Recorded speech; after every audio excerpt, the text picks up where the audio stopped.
Rusia berencana rudal Korea Selatan dan Jepang. Sebagai negara dengan wilayah yang cukup luas dan diapit oleh para sekutu NATO baik itu di perbatasan Eropa maupun Asia.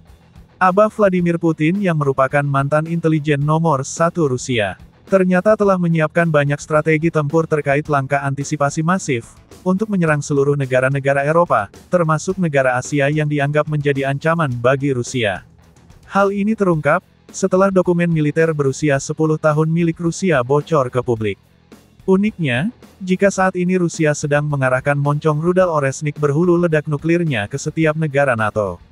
Tetapi dalam sebuah dokumen rahasia milik Rusia dan dibuka setelah kadaluarsa tersebut, terungkap sebuah fakta, bahwa Rusia merencanakan serangan skala sangat besar pada Korea Selatan dan Jepang dalam satu waktu secara bergelombang.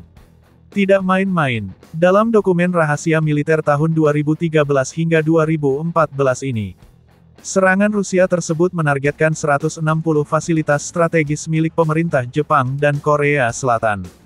Adapun target tersebut terdiri dari seluruh fasilitas militer strategis kedua negara, pembangkit listrik tenaga nuklir, pembangkit listrik tenaga panas, pabrik militer dan industri yang berhubungan dengannya, hingga jalan dan jembatan dengan tujuan melumpuhkan pergerakan pasukan darat kedua negara itu. Di mana dalam foto dokumen penyerangan yang terungkap tersebut memperlihatkan bahwa Rusia berencana mengempur 160 target tersebut menggunakan serangan udara skala besar.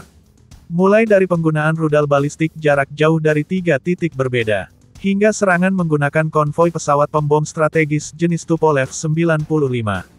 Di mana dalam foto tersebut, kita dapat melihat bahwa strategi serangan skala besar ini menggunakan beberapa jenis rudal jelajah berkemampuan nuklir yang akan diluncurkan dari wilayah Kepulauan Kuril.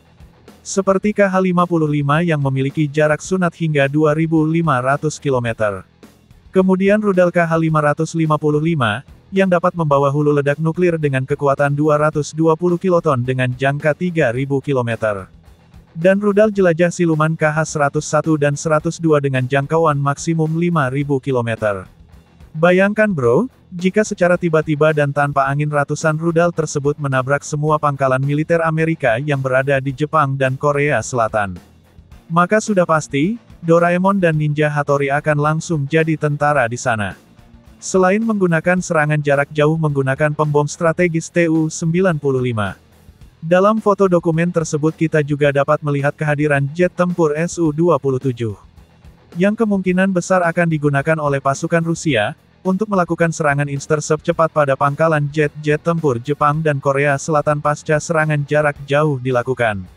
Dan kemungkinan juga dirancang untuk melakukan pertempuran udara langsung dengan jet-jet tempur F-15 dan F-4.